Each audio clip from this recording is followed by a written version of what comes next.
Je vous ai dit, les Camerounais sont faux. Vous comprenez? Le problème du Cameroun, c'est le problème de la misère et de la famine.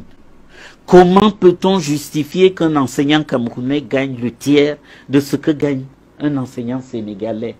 Comment peut-on expliquer qu'un médecin au Cameroun gagne 250 000, c'est-à-dire le tiers de ce que gagne un médecin au Rwanda? Ces deux pays sont-ils plus riches que le Cameroun? Non. Ça s'explique simplement par la pyramide de Maslow. C'est-à-dire que nos autorités veulent nous maintenir dans la famine, dans la misère, dans les besoins strictement biologiques. Et comme ça, nous ne faisons pas travailler notre matière grise. Mais il se trouve que les anglophones lisent autre chose que nous. Et que eux, ils sont tout le temps en train de lire l'évolution du monde. Et c'est pour ça qu'ils soulèvent des problèmes. Donc, ce n'est pas la faute des anglophones. Ce n'est pas la faute des francophones.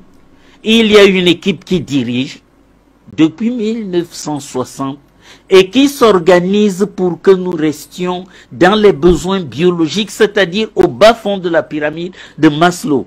Et malheureusement, en faisant comme nous faisons là, nous ne nous développerons jamais. Merci, docteur Basileka. J'ai terminé. Nous avons des équipes des mobiles, millions, des centaines, il y a plus de 5000 infirmières qui sont sorties de l'école que l'État n'a pas engagées et qui sont au chômage et qu'on n'utilise pas. Nous avons à l'extérieur, docteur et elle, celle qui est aux États-Unis, nous avons peut-être 5 fois plus de médecins que les médecins qui sont au Cameroun. Mais ils ne viennent pas, pourquoi? Parce qu'ils sont mal payés. Parce qu'on donne l'argent simplement aux gens qui sont sortis de l'ENAM. Parce qu'on donne l'argent aux gens qui volent. Et que ceux qui nous soignent, on les martyrise. Il faut qu'avec cette pandémie, on change notre manière de gouverner. Je vais vous dire une seule chose. À quoi ça sert de mettre 2000 milliards sur les stades alors que nous n'avons rien pour soigner des gens qui sont malades? C'est ça, ça m'écoeure.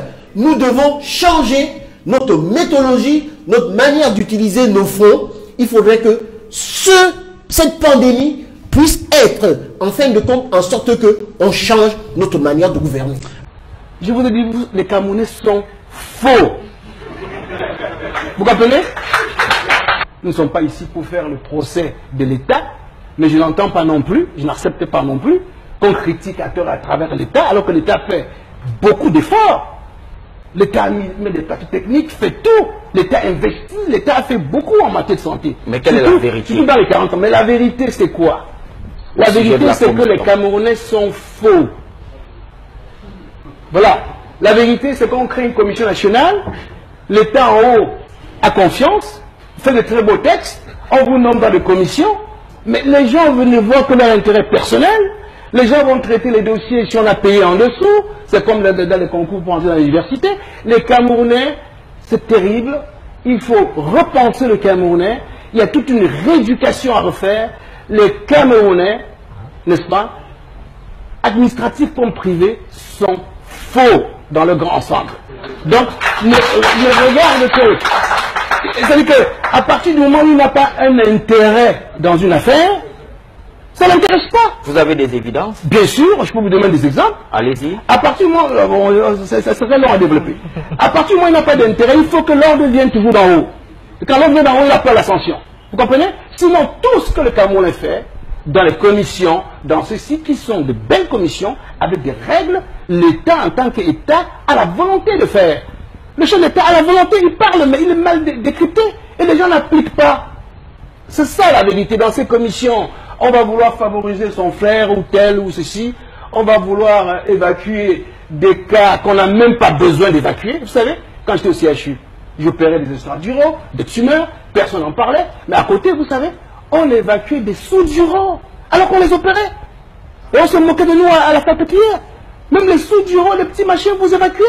Mais on ne demandait pas mon avis. Pourtant, vous étiez membre de la commission.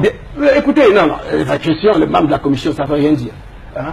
Donc, je vous dis, les Camerounais sont faux, ils doivent l'admettre. Non seulement ils sont faux, dans leur grand centre, les opérateurs camerounais n'aident pas la santé.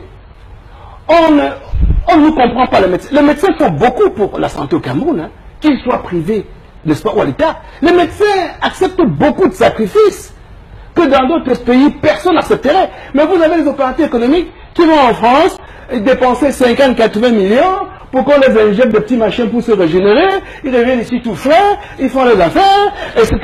Mais vous avez un médecin à côté qui construit une clinique, il ne peut pas lui donner une clinique, il ne peut pas prendre une action. Vous voulez construire un hôpital, personne ne vous accompagne. C'est 3,5 milliards que nous avons investis contre un apport bancaire de 3,5 milliards. Mais pourquoi ça plombe? Voilà un hôpital en plein Douala, avec un IRM de 1,5 Tesla. Vous comprenez? Les IRM que nous avons partout, c'est 0,3 Tesla, hein, c'est-à-dire 5 fois plus puissant.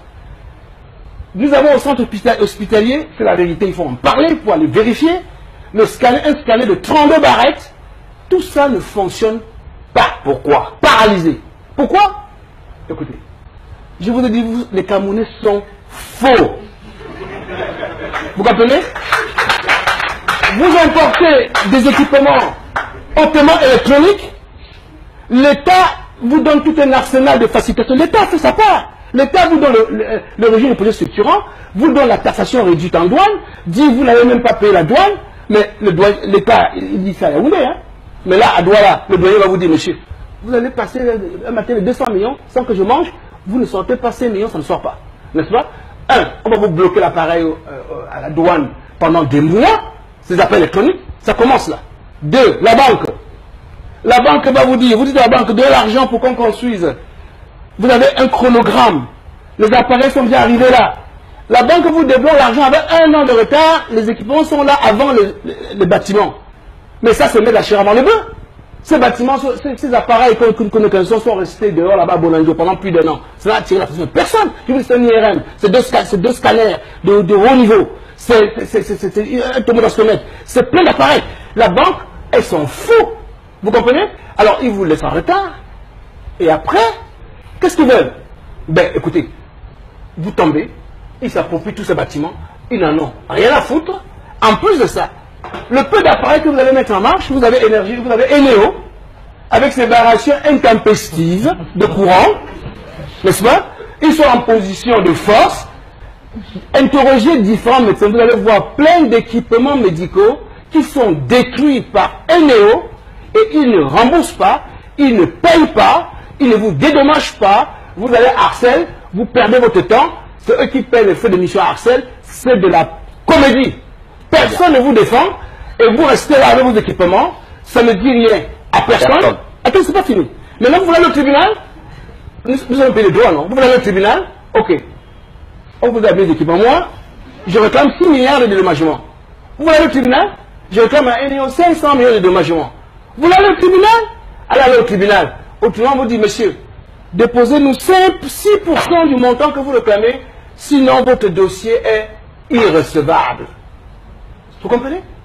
Alors là, le système est verrouillé. Le système est verrouillé, ça ne va pas. Vous comprenez? Vous planquez tout ça. Vous comprenez? Ça, on l'a compris, docteur. Moi, je vous dis, c'est ça. Évoluons. Je vais offrir ça à l'église catholique.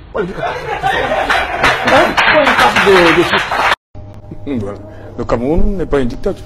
Le Cameroun est une dictature, mais c'est une dictature libérale. Moi, je ne pense pas à l'utilité d'un système où les gens sont présidents pendant 30 ans ou 40 ans, hein, comme notre président actuel, où les gens sont ministres pendant 20 ans. Donc vous voulez pas que votre père occupe le poste? Laissez-moi continuer. Moi, je pose des problèmes de principe, je ne pose pas des problèmes d'individu. Comme mon propre père, en l'occurrence. Mais que ce soit lui ou un autre, ça ne change rien. Je crois que de tels systèmes ne sont ni utiles, ni sérieux. On peut, sur des périodes plus courtes, permettre à ceux qui ont des fonctions de direction politique à exercer d'être plus efficaces, précisément parce qu'ils savent qu'ils ont un temps limité. Et on peut organiser nos systèmes institutionnels de telle manière que dans ce temps plus court, on leur donne plus de moyens d'avoir un impact positif et sérieux sur le cours de notre société. Voilà pourquoi moi, ce genre de système ne m'intéresse pas. Parce que même si vous avez des personnes talentueuses, brillantes, qui ont des fonctions de direction politique à exercer, d'être plus efficaces, précisément parce qu'ils savent qu'ils ont un temps limité. Et on peut organiser nos systèmes institutionnels de telle manière que dans ce temps plus court, on leur donne plus de moyens d'avoir un impact positif et sérieux sur le cours de notre société. Voilà pourquoi moi, ce genre de système ne m'intéresse pas. Parce que même si vous avez des personnes ayant même une certaine orientation morale, pour le dire simplement, bon cœur. Dans un tel mécanisme, il y a toutes les chances que ces personnes soient perverties par les systèmes d'intérêt qui se cristallisent évidemment chaque fois qu'il y a un pouvoir, un ordre de pouvoir.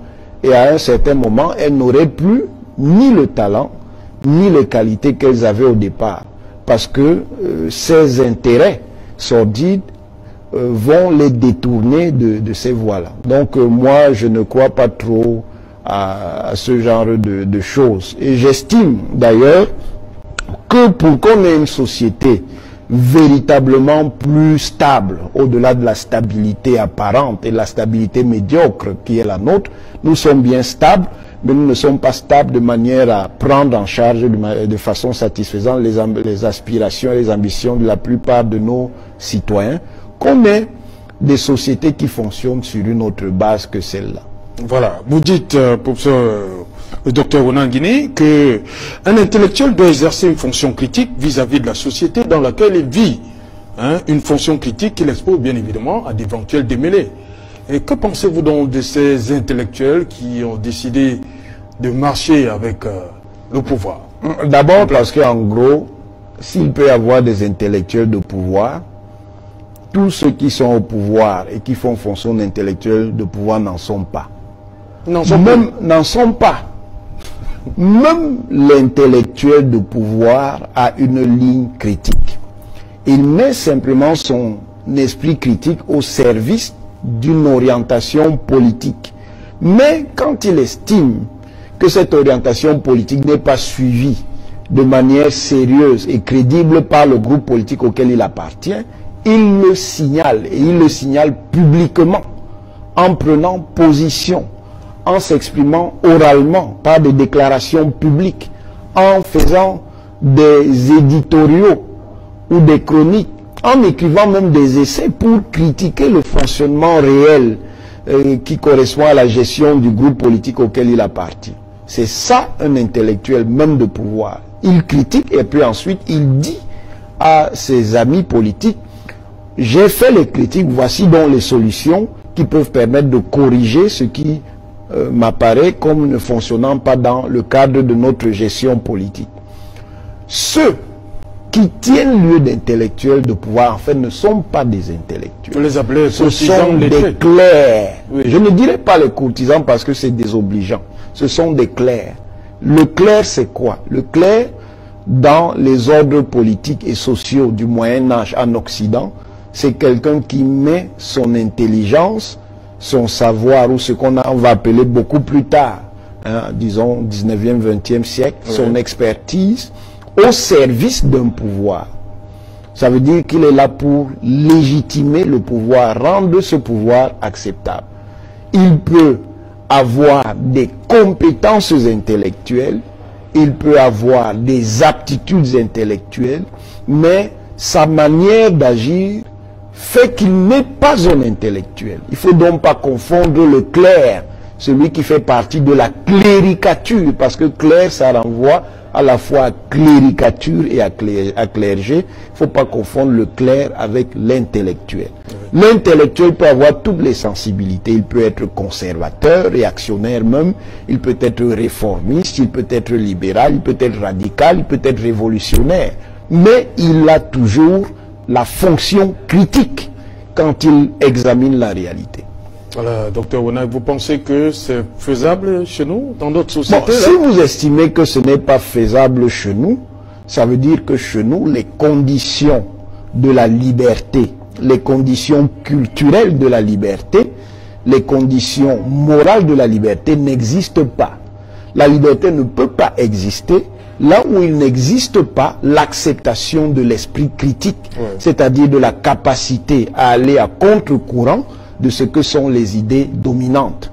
Maintenant, on peut tout à fait réguler cet esprit critique, mais on ne peut pas complètement le supprimer. Quand on le supprime, on est donc dans une société qui est complètement dogmatique, et le dogmatisme, en fait, c'est l'esprit des sociétés répressives, pour ne pas dire dictatoriales. Voilà. Le Cameroun n'est pas une dictature. Le Cameroun est une dictature, mais c'est une dictature libérale.